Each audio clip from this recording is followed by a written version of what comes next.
And I mean, I did change it to say episode 3, Nice, good job. and the date of the We didn't recording is mess that fixed. up super early on. I'm proud of us. Yep. And by us, I mean you. Yes, and joke's on you, I did start recording. And Excellent. we're gonna go right into what the F happened with Jailer, True. because that was weird.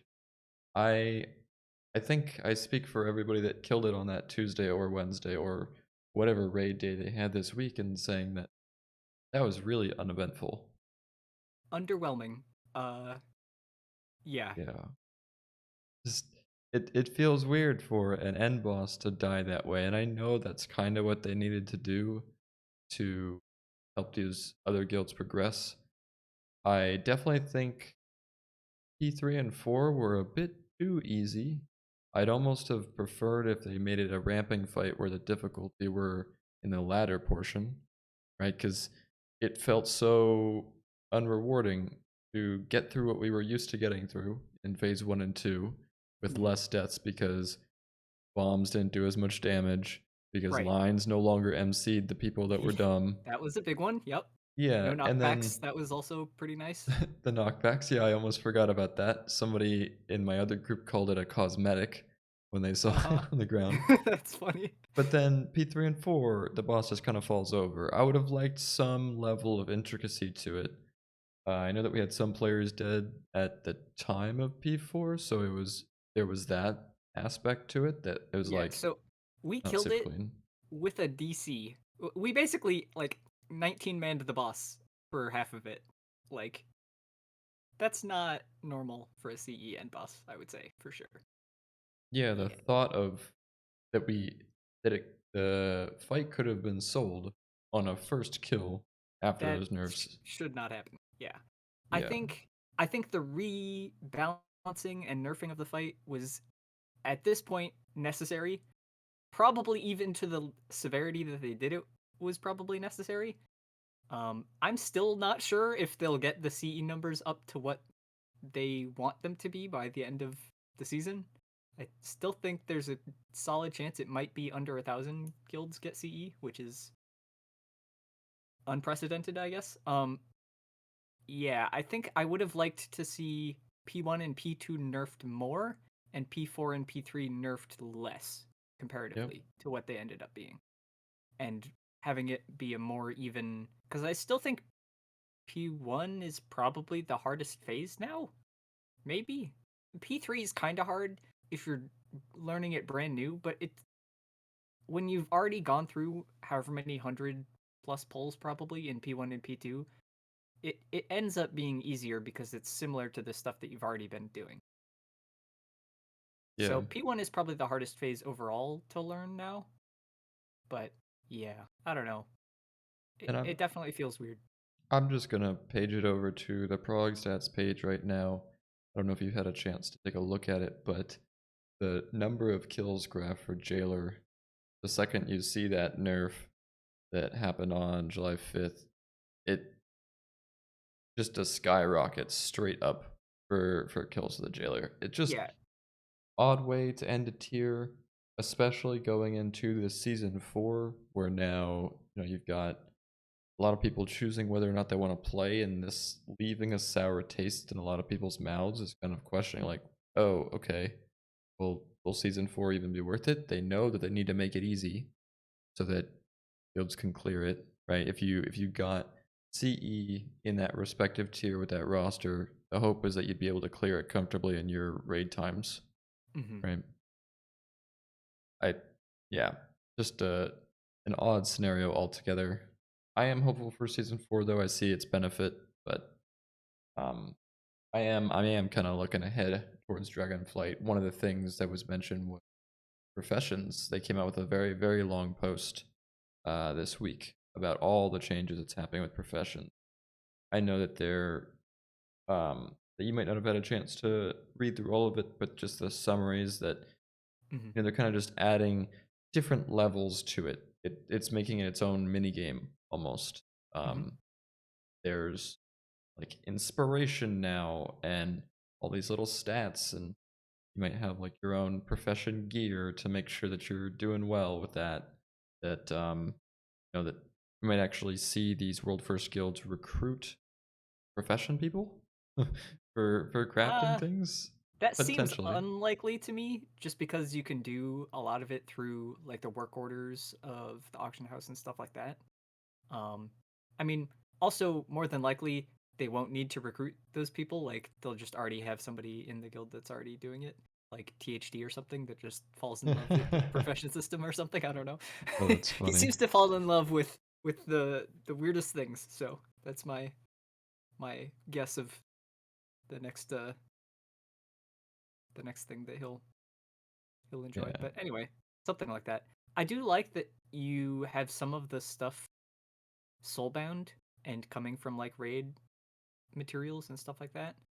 Um, I think it'll be a cool catch up gear system or a cool like start the tier with a kind of more deterministic piece of gear that you can choose type thing. Um, yeah, hard to know how it'll work out long term, but I would say I'm optimistic and open to the ideas so far. Yeah, the crafting quality is gonna be really interesting to see how it plays out. So like the example that they gave was there's like 5 different tiers of crafting quality, and that can change the eye level of the item from like tier 1 being 270 and tier 5 being 280. Uh huh. So like That's a so pretty narrow range though for 5 different tiers. You yeah. know. Yeah, it's true. Increasing by 2 or 3 each time. Hmm. Um, I like the concept that they say, like if you want to craft quickly, that can be your thing. Like they talk about crafting speed specifically, the chance to get multiple items. I think that, like I haven't, spent too much time with professions, but I know that one of the coolest parts was that concept that you could get duplicates of items when crafting them. I think it was mostly for alchemy. Hmm. Um, I like that concept. And then there's like the finishing items that you can throw in there as well to boost it in some way. But here I'm showing on the screen right now, they've got inspiration. You have a percent chance to be inspired, where you'll craft it with like extra skill. So kind of like that concept, I guess, where what is it? Taurens start with an herbalism buff, Hmm. right? Of like 15 or something like that. Like you literally start at 15 and then the max is a bit higher.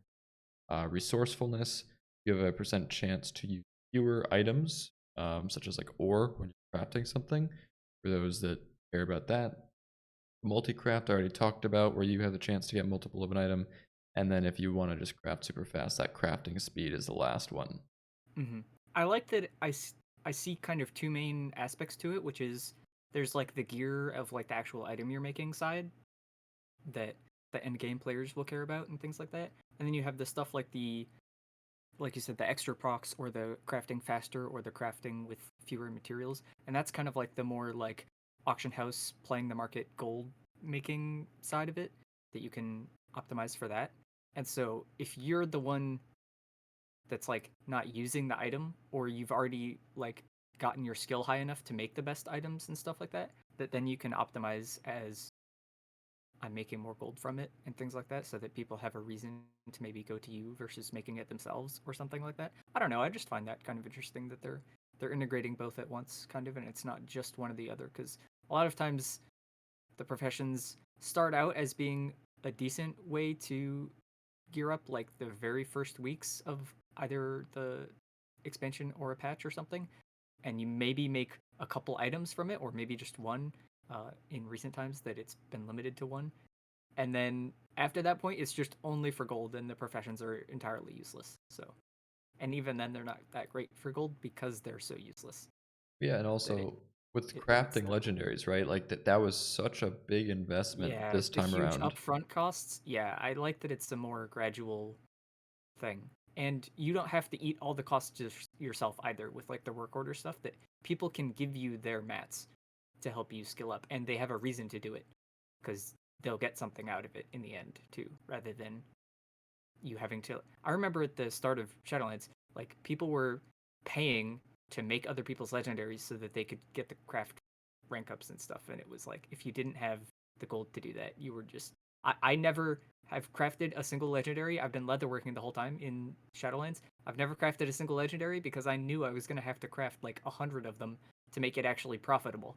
And I I don't have like a million gold to just do that. So I never did it. So it's just sat useless for me the whole expansion.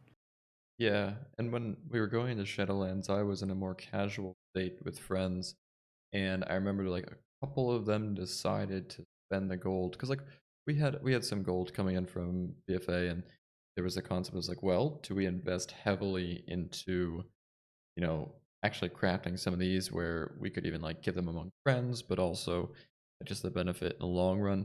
A couple of people that made that choice did not see their pennies return, and I had my fun on the auction house. There was an item that you could purchase off of like just a vendor for something like The 1,000. Oroviol shards. Yep. Yeah, yeah, for like 1250 gold, something like that. I remember on Yep. the auction house they were double, and so I would just go stock up on all those and then sell them for double, and people would buy them because they didn't know Yep. where to get them, and they That just is wanted to make it that fast. extremely common at the start of an expansion. Yep, that's a great way to make gold if you can find that key item that everybody needs and is looking for, but that very few people know where to get it from.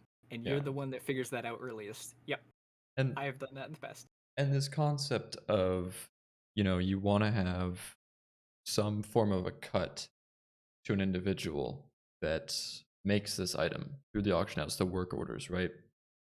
Because, like you were saying, people were paying to make stuff. I'm sure there wouldn't be a scenario in the auction house where the work order person or the one that's making the item is paying the person asking for the work order, right? That just wouldn't happen. Yeah, well, But I think the auction house is I think it's effectively just a gold sink for that happening because they know it's going to happen, but it's just a more automated way to do it as well so that it's not like spamming trade chat and stuff like that. So yeah, I but just like it overall. on top of that, like I wonder how that will be regulated. Is it going to be as simple as like, oh, I'm willing to craft X, Y, and Z for 5 gold, and somebody sees that, and so they make it for 4 gold, 99 silver, and it just keeps going down and down until people only care about just crafting it to the point that there is no crafting cost in the work order itself. It's just like the auction house cut that you're really paying. So I don't know. I'd like to see how it plays out before I feel like I fully judge it, Hmm. or even just see some form of testing with it, even though that the real testing is on the release, right? That's Yeah, when everybody it's gets their you hands can't on it. really simulate like the full economy on a beta or something. Yeah. Yeah, and then the other big thing that was in the post was a change to alchemy and files. Did you see that?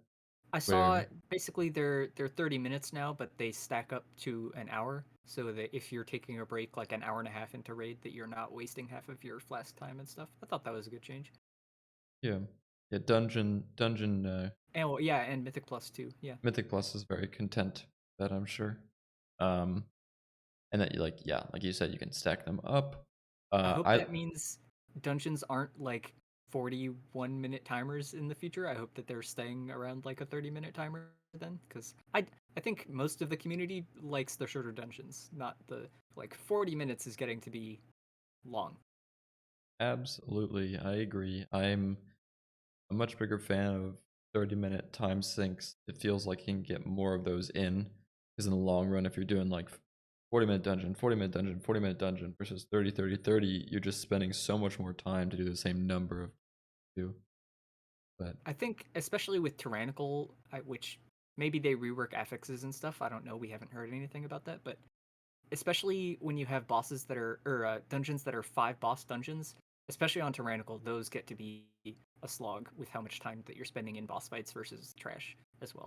So I feel like limiting dungeons to being like 4 bosses max and then probably trying to stick like under 35 minutes for the absolute longest timers is probably a good benchmark place to be. yeah, and then what do you think? Did you see any of the newer, so like the newer flasks, there's some unique aspects to them. I did Like, not see those. No. okay, so the 3 tooltips they've got that I'm showing up on the screen, they've got Vial of Tepid Versatility, where it increases your verse by 72. Yep. So like they just give you a straight verse one. But then there's Hmm. also Vial of Static Empowerment. Remaining stationary will increase your intellect up to 240 over 5 seconds. Movement consumes the effect, granting up to 500 speed for 5 seconds. So, like, very, very bursty.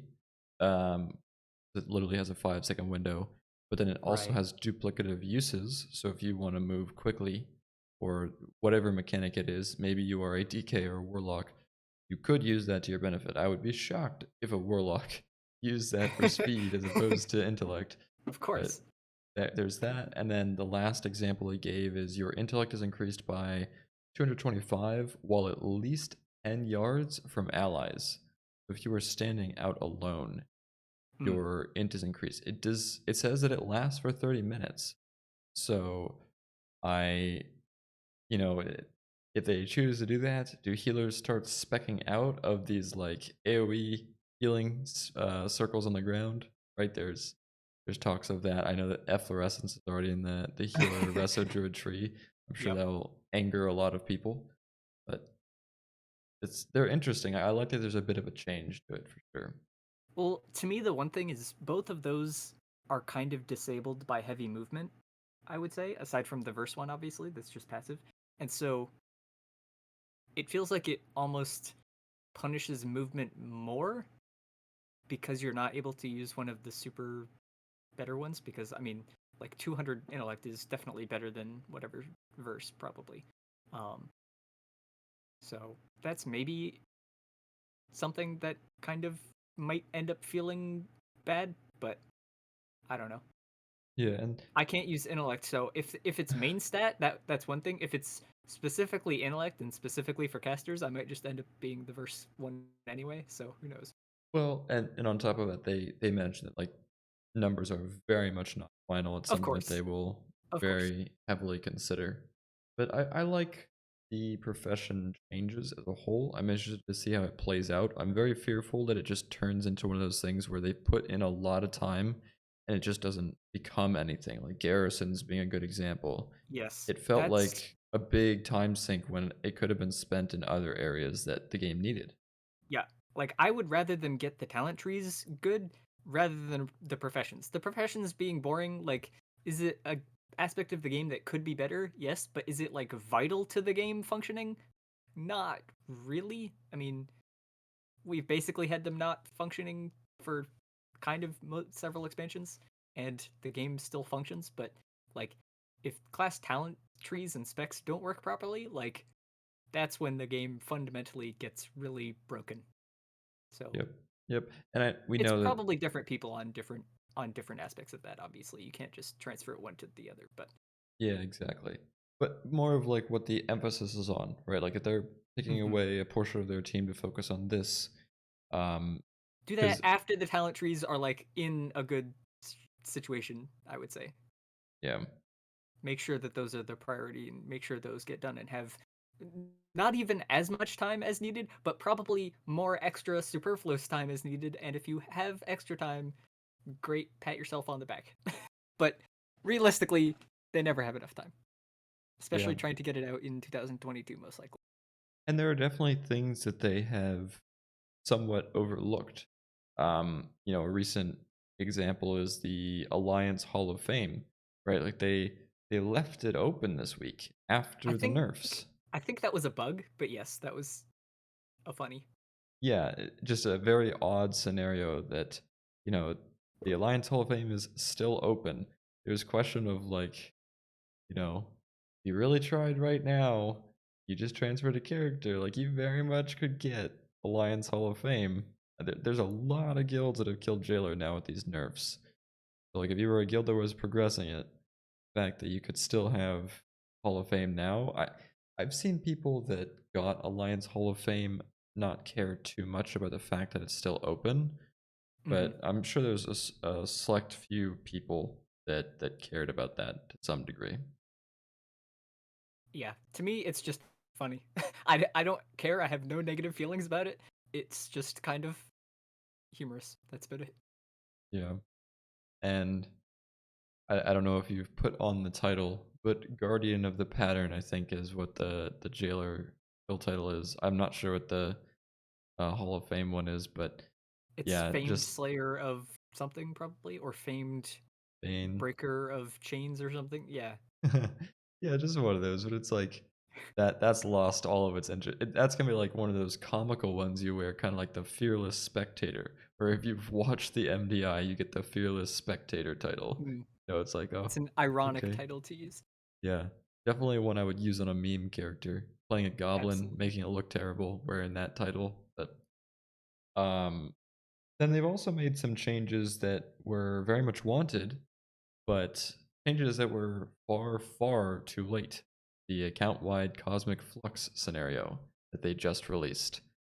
I don't know where I stand on this one. How about you? Uh, it should have been in from the start, and well, okay, it doesn't necessarily have to be at the very start because you don't want the situation where it's like advantageous to play like six characters and then funnel all the five alts Cosmic Flux into the main to like get them their legendary tier set whatever stuff faster. I understand that. But like when the creation catalyst opened, that was like week 8 or something. Like Cosmic Flux transferring to alts can be in at that point. You're limited on how much you can spend the Cosmic Flux at that point by the Cosmic Creation Catalyst charges anyway, and those were once a week.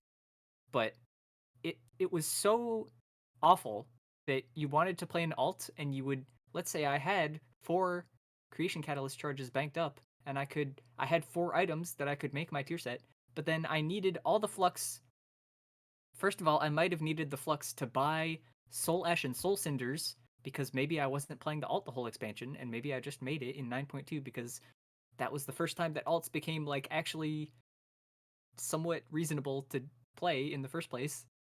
And then I needed to spend the Cosmic Flux to get the legendary or the legendary powers, and then make the legendary, and then also upgrade the pieces into the tier piece. But I had to farm all of that Cosmic Flux on the character that I'm just brand new making that has like 170 eye level. Like it was so non-functional and didn't work, and it was such a clear gap in the system with such an easy fix that I don't know why it didn't come any sooner than this. Yeah, these changes are just so odd when it's just one of those like, yeah, we know that this should have been done. Why is it just happening now? Like Warlocks, the one that they even reverted, right? The big change to Mhm. how their tier set was working. That's just such an odd concept that it's like now of all times. Well, And yeah, it's like clearly I think they intended to always do this, most likely. Like this would have been the thing that's in a 9.2.5, and in this case it's 9.2.7 or whatever, basically. Um, for season 4. It's clearly something that they always intended to do, but why now versus like a couple months ago? And what changed that made them say now is the time? Like now it's okay.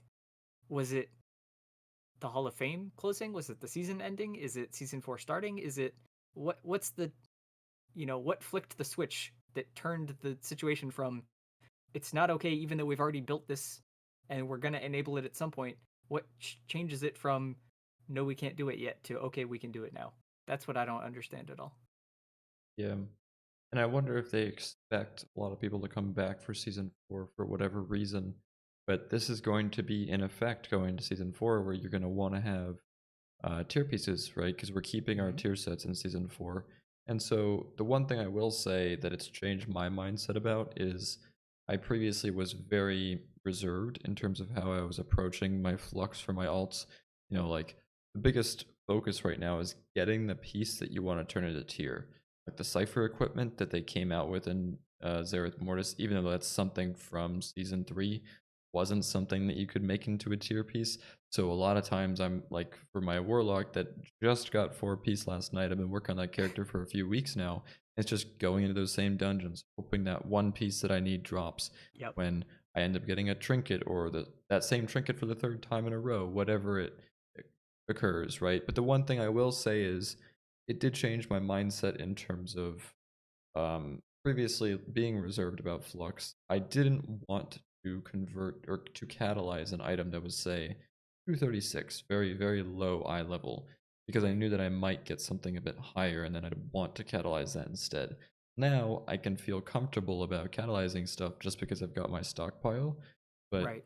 But again, like these are things that should have been brought out much earlier. I think Well, the community would have been much happier with it. and like you said, I think the Cypher gear you can't turn into tier, but the Sandworn Relic gear you can. That was a change that originally you couldn't, and then they changed that pretty early on in the patch because you had the Sandworn Relic gear being completely useless, basically. So then they made it that you could turn that into tiers. That was a way to get tier just in the open world, right, without even ever stepping foot into Mythic Plus or Raid or PvP or anything, which is good. It's good, not the easiest to But obtain. but the Sandworn relics are still character locked. Those are not account wide. Yep. So they still only got halfway to the right solution. And so yeah, what you're talking about exactly is like there's there's clearly things in place already to solve the issue, and we still can't get all the way there. Yeah, Yeah. and one of the most interesting things that I found was I was just doing something on my shaman. I think I just opened a chest or whatever it was. My main character, the one that, recently just killed Jailer, Yep. and I got this quest item that I'd never seen before that it turns out unlocked getting some very low eye level weapons in the zone.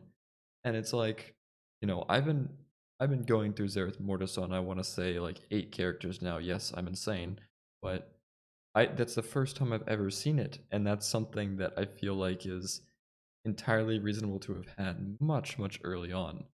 Right. So I think that was something that wasn't there originally that they added in later. even if It so, was like a few it's weeks into the patch that they added the weapons, or even maybe longer than that. But yeah. yeah, and even if so, just a very odd concept. I just kind of had to chuckle to myself. I was like, oh, thank goodness on my 278 shaman, I've unlocked the ability to have a Right. 246 weapon. But either way, just a very odd scenario altogether. Um, I will say there are some things that I liked. Oh, they did introduce that item where you could spend Cosmic Flux to get cinders and stuff like that. Soul cinders and Soul Ash. That you Hmm. could transfer it to alts. I know that you probably didn't do a lot of Torghast farming going into the I patch. did going into season 3 because I didn't know that that item would exist. So Yeah, I think I started season 3 with like 30,000 cinders because I knew that I was going to be spending a lot of time on alts, and my that's all gone now. I spending Cosmic Flux for that is like it is kind of a solution to that problem. I think the better solution was just legendaries. Crafting a legendary in season 3 just shouldn't cost Soul Ash and Soul Singers anymore. Just like remove the cost from crafting the items and make them 0. I feel like that's a better solution in the future, and I kind of know why they didn't do that, but I kind of don't at the same time. We didn't need 3 different currencies over the course of the expansion. Also, this could have just been one currency or something. I don't know. Yeah, it just odd RPG elements that play into it Yeah. as well. Just that if the game is not sustainable at the moment for whatever reason, I feel like the RPG portion should be a bit out the window in favor of the gameplay. But I mean, that's obviously just going to be our opinion at the position that we're in. There's a lot of Yeah. casuals that might feel I was otherwise, gonna but say we're definitely on the end probably of not caring about the RPG aspects as much as other people do. So yeah. But the one thing that we do care about, and we are very happy to see, is these talents being released. Seeing absolutely. 5 different classes of the what is it? Well, we're gonna have 12, 13, 13 now. Yeah. 13 with Evoker. We definitely got a lot of spec trees to talk about. I know that we're just very looking to do like a very light summary of them. Maybe we kind of start with your thoughts on the DK and rogues that you saw. Specifically, maybe rogues getting their party buff. Yeah. Uh Overall, I would say I like the talent trees so far except for a few certain ones. Rogues have been some of my most favorite from what I've seen. I like that they are very spread out with lots of choices and lots of like 1 or 2 point talents. They don't have very many 3 point options and stuff. And they also had very few choice nodes where it's like pick between one of these two things. Yep. Um, they split them up more where it's if you really wanted to, you could get both kind of what those would be in a different class or thing. You could do both, but then you have to use both and you have to spend the points to get both. So I like that they're giving you a lot of choice flexibility there of exactly picking and choosing what you want to have, what you don't want to have, what you want to have multiples of, kind of similar things in the same vein, um, and mixing and matching all the different combinations. I like that a lot. Um, yeah, talking about more specifically, ones I didn't like as much. Well, I can talk about Hunter. So the base Hmm. talent tree of Hunter is really bad. The specs specific of survival and MM are really bad. MM didn't look too bad at first, but the more you look at it, the worse it gets, kind of. um, and it has all the right stuff. A lot of uh, the biggest problems with survival and MM are it has way too many points for not enough stuff, basically. And the stuff that you get for like spending 3 points is super minor, and the stuff is just also not in the right places. They look unfinished, basically. BM, however, looks awesome. BM looks like one of the best trees, along with the rogue specs that they've released so far. Um, the rogue party buff is an interesting one because it's a really, I don't know how to phrase this in a way that sounds nice, but I don't want it to sound as harsh as I mean it. It the design of it just looks problematic on the surface, where it's a buff that synergizes with itself to give you more of its own buff. And so it's just a snowball effect that like exponentially scales, where basically you're just going to put 4 outlaw rogues in the same party because they're all going to make each other better and they're going to massively buff the one dude. And it's kind of just the same problem as PI, but just also including 4 outlaw rogue class stacking at the same time instead of just one priest. And then, so I don't like that. I didn't like that Hunter didn't get any raid utility, whereas they're giving raid utility in the form of buffs to like Rogue. I don't know if you saw also they gave a damage reduction poison in I did. Assassination I too, did see that. Yeah. which that's cool, but like now Outlaw and Assassination have a buff and raid utility, but Subtlety doesn't, and that also seems weird, and that shouldn't be the way that works. So Yeah. yeah, those are The my main problems of those two so far. Well, I mean, it's very clear that not the same person making all of the trees, and there's definitely Yep. things that each of these developers, as these trees are being released, can take from the others. Mm-hmm. Um, like the concept of a choice node or of multi-point talents or how valuable an actual talent point is, because I think that was a I know Max discussed with some hunters in Liquid the concept of how valuable a point is, where there Right. was like um for in the survival tree, I want to say it was like melee range increase, Yeah. and it was like multi-point talent, but then rogue Yeah. just got a much bigger one. Yep. Like this concept of The rogue moving can get faster. Yeah.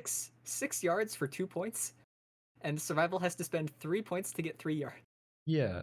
And It's super, yeah. now The I will balance on them say is not finished I or will say correct so far. though that the concept of you having to invest more in a tree in and of itself can be a portion of the tree, right? Like I think it's going to be a natural fact of how they're building them that it might just be necessary that certain talent points like they don't like the spec would be massively broken if you could get 2 of these capstone endpoint things, and so they have to yeah. just make you spend enough points in the pathing in certain ways that you can't get both of these things, so that yes, this thing might have to cost 3 points, even though like yeah they could reduce it down to 2 and just give you the same effect for 2 points instead of 3, but it's like but that would break something. Like I understand that that's a reality, but clearly there's also still a lot of uh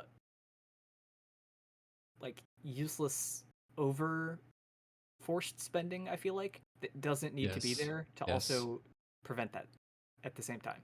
And so Because like we can trim it down and trim the fat in a lot of places, and that also leaves room to add in more better choice stuff of extra utility or extra cool, niche effects and things like that that you can add in place of those things. Like I would rather spend 2 points on the thing that I'm getting for 3 and get one extra cool little utility thing or a choice of couple utility things rather than just be forced to spend all three just to get, yeah, like 3 extra range, right? So there's ways to still force us to spend points, but at least we're making choices and at least getting something cool that we're excited about versus just like I get +1, +1, +1 range. Woo, 3 points, yay. Like Yeah. nobody's excited to spend 3 points for that.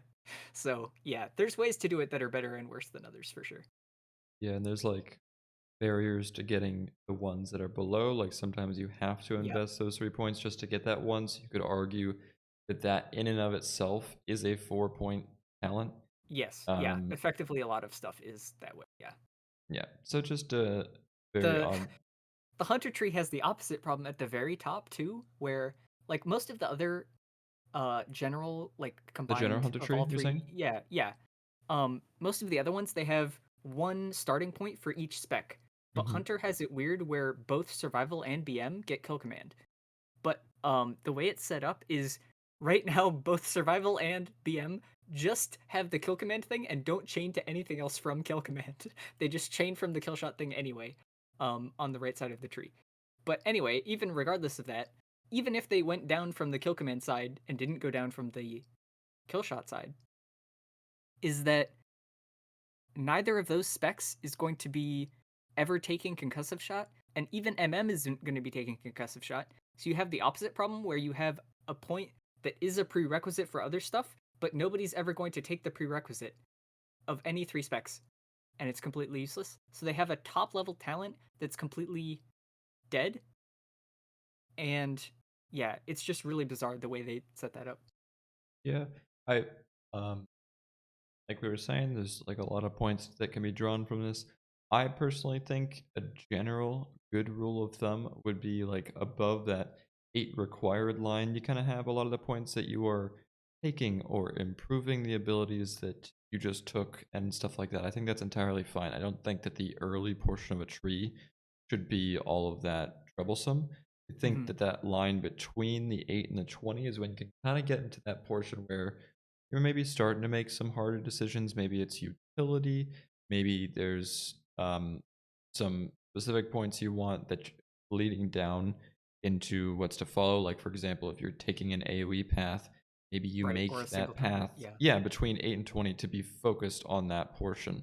And then Yep. in that 20 and below, I feel like this is where they should spend the most time, like actually fine tuning it for myself, in my opinion. I feel like below that 20 line is where each and every point should be looked at so intensely to the point that Right. they feel like it's a comfortable tree. And I'm hoping all of this is true going into seeing the shaman tree, which has not yet been released. But Yeah, um, it's weird because you would think the ones that they release earlier are probably the ones that are more developed and they are in a better like closer to finalized state kind of that they're happier with early on. Um but with the way that some of the trees have been releasing that doesn't seem to be the case. So, uh I don't know about the healing specs as much. I'll let you talk about that in a second, but for priest for example, the Shadow Tree was also very weird and one of my least favorites so far because they have a similar problem where they have so many they put all the utility and like the damage reduction defensives in the class or the spec tree, I mean, where they're competing with damage throughput nodes. And it's not like you have extra points to also still be able to get stuff like dispersion or vamp touch. It's you don't have extra points and so you can't get them. And that seems wrong and isn't that isn't even the way that any of the other specs work so far. Like even um except for kind of survival. Survival right now also can't get harpoon, which is really weird and bizarre. They can't get any mobility as a melee spec, especially. Um like even Death Knight, they have like Wraithwalk and stuff in the class tree, not even in the spec hmm, tree, but yeah, yeah. Um so yeah. And then the DK has been, I would say, looks pretty good to me so far. Maybe not like amazing compared to like BM or the Rogue trees, but pretty average, medium, okay. Same with the Druid stuff. I think Feral doesn't seem to be too happy from what I've seen, but I don't know how Feral works super in depth, so I can't really speak on what the issues are exactly, and I haven't really seen much of what the issues with Guardian might be if they exist. I don't know. Guardian druids are just silent, I guess, That's if tough. they exist at all. But like Boomkin and Resto seemed pretty average, medium, okay from what I saw. So yeah, I'm curious what your thoughts are on the healing specs. On the healing specs, it's kind of weird. So, I mean, the priest tree, the dichotomy of the holy and the disc. So, holy, there are quite a few talents, um, and even in referencing the main tree that apply to renew. This is an ability that was like a small little hut, but it was just um, too inefficient to cast, just way too much mana.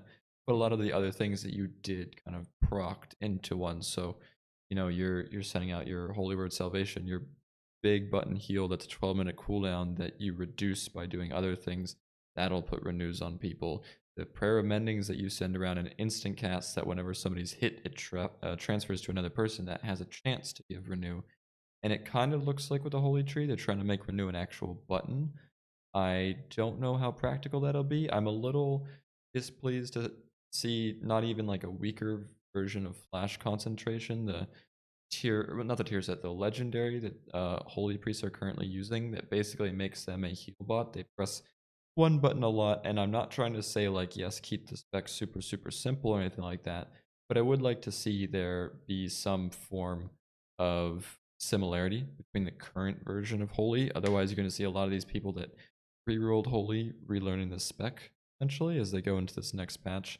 Mhm. The disc tree, I think they did really well with. I've heard, like everybody just kind of wants to play disc and see how it plays out with all those Yeah, talents. I'm I think disc is one of the hardest to like understand the value of in a vacuum. It's kind of like one of those things. Like it depends so much on the specific, the way fights work, the way dungeons work, um, in raid and stuff like that. Like you kind of just have to play it to get a feel for it. Yeah, and like Light's Wrath returning. Like I like this concept that they're bringing back old abilities. Like they're bringing back Lightwell for Holy Priests. A little bit different. Like it's a small range and all that. So I very much want to see the tuning on all these abilities. Like Hmm. when they came out with Holy Word Life, which is on the main priest tree actually, which is supposed to be like in reference to the holy spec. So I'm interested to see like how some of these new buttons that we're getting play out, how much you can really get away with. Not happy to see PI still sitting there. That's pretty frustrating. I don't think there's Yeah, I think we anybody talked that's about contented that with it. Yeah, yeah. enough last week, probably. So. But for the other trees, or I guess it's just for Druid now, the resto tree. I think the thing that I'm most happy to see is they made a really good tier set. They made the where is it? Mm, I'm finding it right that's true. now. The yeah, so every 3 casts of Swiftmen, it gives you Tree of Life for 9 seconds. This right there, perfect, exactly what Resto Druid needed. This gave Resto Druids just so much healing. It's what they lacked in a raid. They needed to stand out just because they don't provide all of those other aspects that a lot of the other healers do. So I'm happy to see that. Very happy to see that it's back. I kind of feel like, at least in a raid scenario, you're almost always going to go with that just because of how strong it is. But I like that they aren't just dumping something that worked. It's great to see that sticking around. So I'm interested, as I look toward the rest of Shaman one, I read through the Wowhead uh, little post that was made about what they're kind of expecting or hoping for from the rest of Shaman talent tree. I think that rest of Shamans, with our healing rain, very focused on people being stacked, seeing those potions about, if you're standing far enough away from somebody, you get intellect, that scares me. I Uh like the huh. concept that you might be able to back out of that. I also like the concept that they might bring back older tier. This was mentioned by the writer in a second, but what was said was that when you cast one of your targeted heals, it also heals somebody that's currently in your healing range. So just like building Hmm. upon that, because our current tier set just felt very, very strong, but I just kind of gave you extra healing that you didn't even need to do that much more to obtain.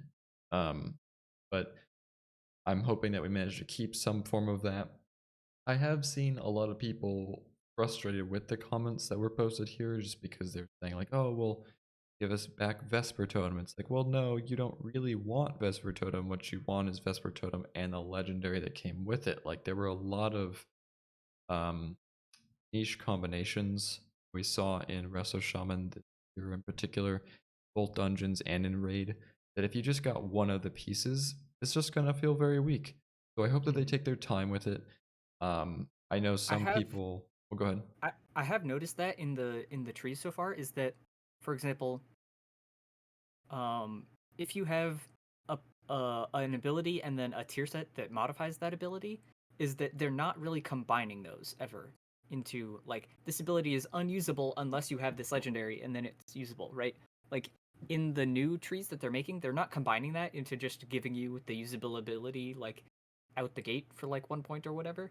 They're keeping them separate, so it's like you would choose the talent point that just gives you the unusable ability that you've had the whole time, and then you also still need to spend extra talent points to also get the legendary effect that makes it usable in the first place.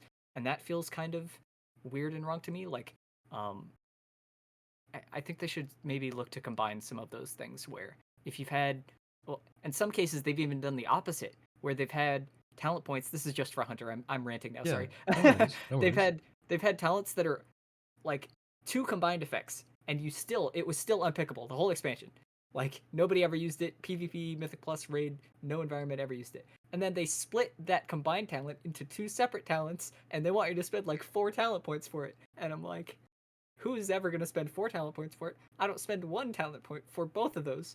So yeah, it's really weird the way that they're choosing to split or not combine certain things. That I think they should look at doing that and look at what stuff is, like you said, usable on its own, and what stuff is like you said, enabled by a flash concentration or a Vesper Totem legendary or something like that that changes the way something is used and makes it fun or viable in the first place. Those are obviously the two main factors. Yeah, and on top of that, just things that I think about in a tree that would make me happy to see it versus not is like I talked about in that like line of 8 required and above. I don't mind picking the things that I've had all the time, right? Like if I have to Yeah, spec it's into. essentially stuff that you would get while leveling. Like it's Yeah, yeah. you kind of really only have 20 or so talent points that you can actually like choose what you're spending them on, but there's kind of like 10 that are just like the stuff you get for leveling up kind of. Yeah. I mentally am in that framework of how I understand them. Right, and I think one of the things that went wrong with the Shadow Priest is that you had to your it was entirely reasonable to spec out of Disperse, an amazing defensive. And so I don't think that a tree should necessarily like give you an option that you would want to take, and then you are just essentially a somewhat worse version of what you are right now. Like I would not like to go into the shaman tree and just lose my healing tide totem in an environment like a raid where it would still be very useful because there's something else that's better. Mm-hmm. I like the thought of being able to keep the utility that I have and not feel like I'm having to forego that at the sake of just taking what's the next best thing. Right. Like ideally you want to be having basically the stuff that we have now plus like one or two extra stuff that maybe you like lose one or two things that you don't really use that often to get the other niche thing that you might use a little bit more often or something. Like the kick or the innervate in the druid tree and stuff like that. Yeah. Whereas right now in some of the trees, it's we're not even getting back to what we already are. Not even with like tier sets and legendary effects, but just like the base spec on its own. We're not even getting fully back there, and we're also not getting anything really new. And that's kind of an issue I feel like, where we're only kind of losing stuff, and you can't even get back all the stuff that you currently have. But there's also nothing new and exciting that you're getting in the meantime either. Yeah. So, And one of the cool things I think that they have the option to do is for a lot of specs, you had dead covenant options because the way that the legendary interacted with one of the covenants, you would definitely always go with that. Like yep. for example, Chain Harvest, our big heal. massively reduced based on the crits that you do. So instead of being a minute and a half cooldown, you could reasonably get it down to a minute 10, minute 15 comfortably, and that fit into a lot of damage profiles this tier a lot better. But Hmm. no, I'm not saying bring Chain Harvest back. I'm saying bring something like Fey Transfusions for Rest of Shaman specifically, something that, was a very niche option, but now could actually see play because you don't have these legendary effects affecting it. Right? That would be a cool way for them to kind of give the community while also not necessarily needing to think of something entirely out of the box. I think they did that with Hunter with chakrams, right? I know that choice in Yeah, and of kind of. itself is a problem, but that concept that you wouldn't go chakram, or I think it was necro, right, to get death Yep. chakrams, Yeah. but now you might reasonably actually be taking it, right? Yeah, kind of.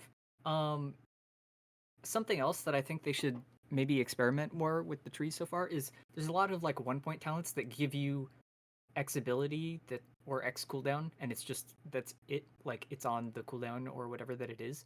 I think a lot of in the lower third or maybe lower half of the tree, depending on where the stuff is located, would be a way similar to because I don't like Fate Transfusion where it's like on one person, but something similar to the Druid Convoke legendary, I believe it is, where it changes them from like a 3 minute class into a 2 minute class kind of thing, where you could tailor your cooldowns a little bit more to the exact fight uh and like timers and durations of stuff, where you could say, I'm whatever, uh a shadow priest, and like normally I'm like a 1.5 minute class, but I can like empower myself up to get like a stronger cooldown, but I turn into a 2 minute class if that just like works better for like I don't know, Sludge Fist pillars or something where it doesn't line up Yeah. cleanly on like a minute and a half.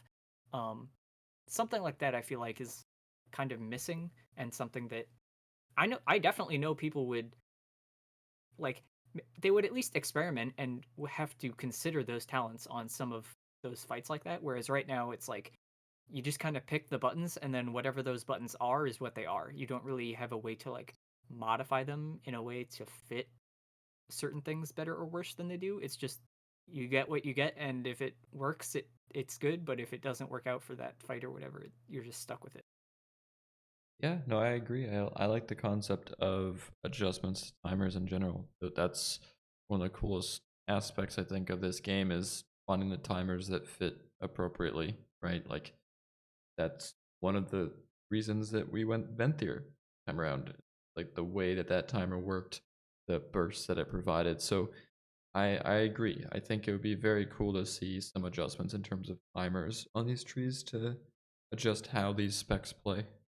Um, but honestly, I like that they came out with these, and I'm liking that I'm seeing they are very much considering changes. So like the Rogue developer, he was in I want to say in Max's chat when they were discussing rogues, or Hmm. when he was I discussing haven't. with I JPC. think they did DK and Rogue. I haven't looked at those yet so far.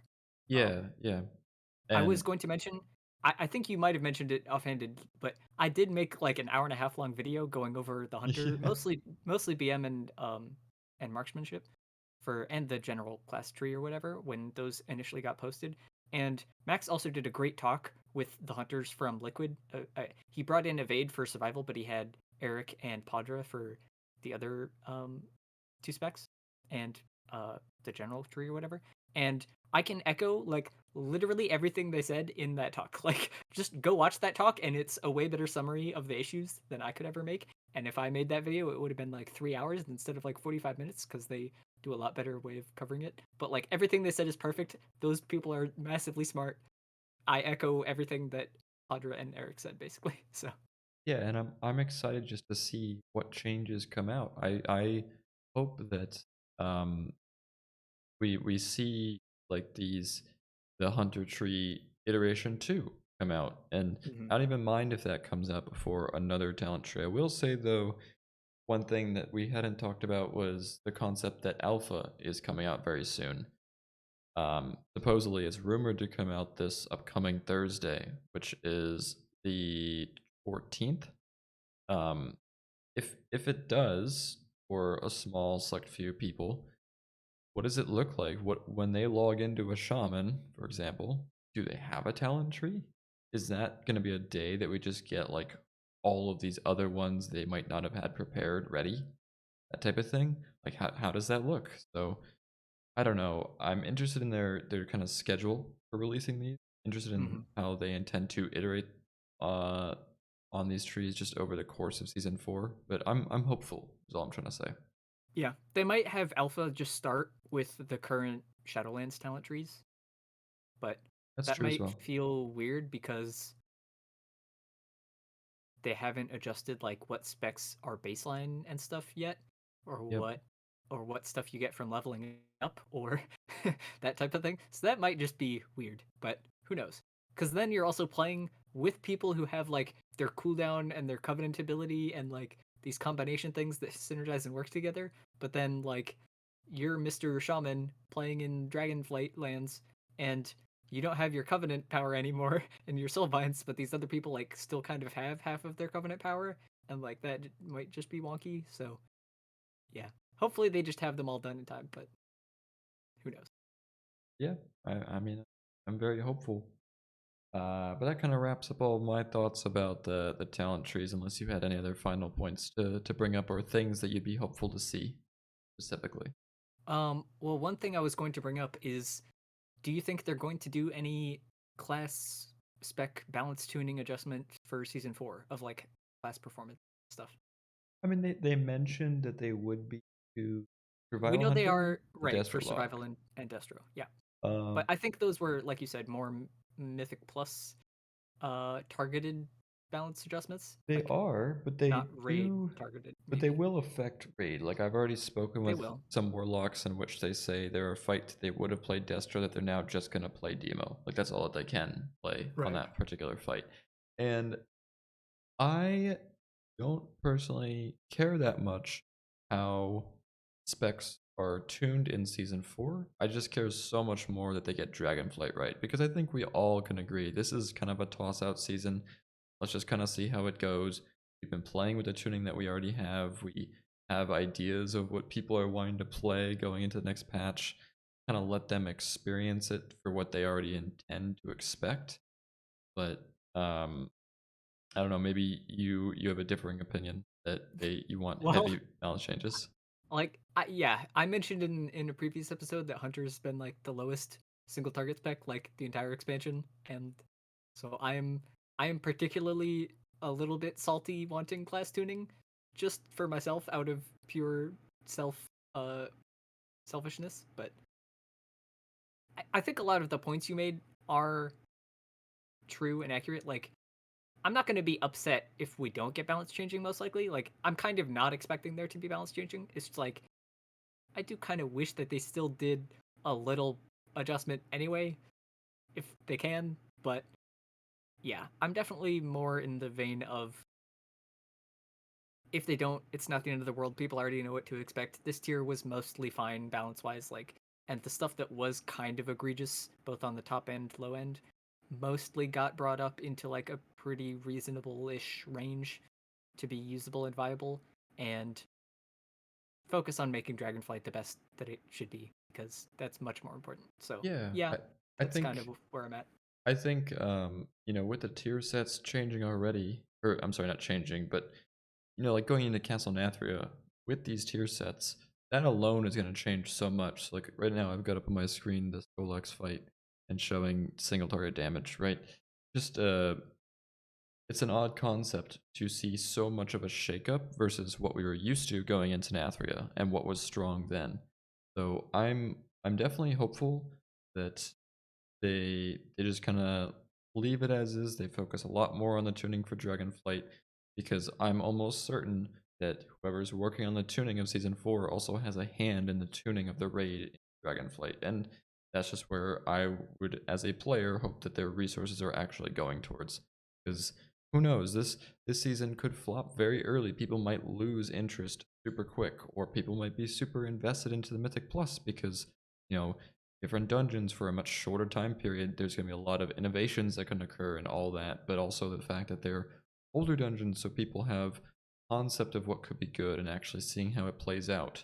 You know, I I'm not quite sure I agree with the concept of if people are going to quit, we shouldn't do tuning adjustments because I feel like you could do tuning adjustments to prevent people from quitting, Oh, that and that would maybe be helpful in addressing that situation. And I don't think people would quit because tuning adjustments happen, most likely, as long as they're within like a reasonable adjustment range or whatever. But yeah, yeah. I do understand what you're saying of like it is kind of a throwaway season. Like the balance doesn't need to be perfect in season 4. Like it's already not going to end up perfect, even if they did tuning in the first place, obviously. Um, yeah, it's just the end of expansion. It's kind of like the corruption at the end of BFA, where like different classes are going to scale different with like higher item level and stats and stuff like that anyway. And so it's never going to be perfect. But speaking of the Skullex graph, like, Mhm. but just MM Hunter, you know, but like Yeah, just that's pretty low just downer. us getting a little bump would be good. I don't know what percentile you're looking at, but 95th and above. Yeah, okay, yeah, that's a real bad that bad is gap. Just like wow. a 10%, 8% buff would get us like closer to the middle there. That would be good. That's all I ask. That's it. I'm a simple man. Yeah. That's it. And my concept of people quitting was less reliant upon tuning, and it was more reliant upon seeing the same boss again for the whateverth time, depending on your progression. Yeah, Like a good example I'm is maybe weird because I like farm and stuff, but like seeing the same boss again isn't that like it doesn't turn me off. And if anything, it's kind of exciting that I'm like, oh yay, I get to play that boss again. So I'm maybe weird, so I don't know. yeah, we'll have to see how the affixes actually play into it. I want to see like does that heavily influence my enjoyment of it, right? Or does it take away from the experience I thought it would be because my focus is on something else entirely, right? Mm. I think just playing the bosses, especially in our guild, is probably going to be fun regardless. So I'm not too worried about how it ends up. Yes, I am looking forward to the memes that come out of it. Also in reference to the old memes that were experienced on Yes, those relevant bosses at those relevant times. Good I'm so example, excited for Nathria. yeah, Nathria, Fate Scribe. I'm sure that the first time that we have a death to everybody Oh standing in their yeah, circles, there will be the comment about using their I eyes. forgot Fate Scribe was a boss, dude. We didn't kill that Yeah. boss like ever. Okay, yeah. Well, now you will have to clear it We'll again. we'll So, get to well, we still have the skip, so yeah, the skip. I don't know how that'll play out in Fated, we only right? need what, like 8 bosses for the vault slots. We could skip that boss again. It's fine. Provided we can use our skips in the Fateds, yeah, that would be cool. But I'm interested, kind of more in closing, your thoughts on what it is that you think guilds should be doing with their time in choosing to raid, knowing that heroic still has its place in terms of upgrading items and getting people boss kills. You know, a Well, lot of guilds have either 2 or 3 days, and it kind of feels like there's a lot that they want to pack into those days as well, right? right. So I think it depends on where you are as a guild, like what your level is at and stuff like that. Whether you're like a top 500 ish, maybe like CE guild, comfortable CE guild, whether you're like a late like might not even get jailer CE like 1,000 range, or whether you're just like an AOTC guild and stuff like that, or whether you're like race world first, you know, top 100, top 50 world, something like that. Um, Number one thing would be make sure that if you want to still raid in season 4, that you have a place to raid in, and that might mean that your current guild is not that place, and that might mean that you end up in a different guild at the start of Dragonflight. But don't let that stop you from raiding in season 4 if you want to raid as like an individual. If you're a guild and you're thinking from a guild perspective, I think recruiting and trialing people is your number one priority. I think optimizing for gear and stuff like that, getting people gear is like super unimportant in season 4 compared to having a roster that's going to play season 4 and going into Dragonflight and stuff, especially like important roles in the raid like tanks is and healers is super important. Um I think a lot of the loot gear changes and stuff and the vendors and items that they've made for season 4 makes you don't need to optimize your raid around gearing as nearly as much anymore. It's kind of like the individual people can get their gear themselves individually a lot more, I think. Um yeah, those are the main thing. If you are a lower end C guild that you might not Like, I don't think you should try hard and try and get like the equivalent of season 4 CE and like kill the mythic end boss if it's going to take up all your time.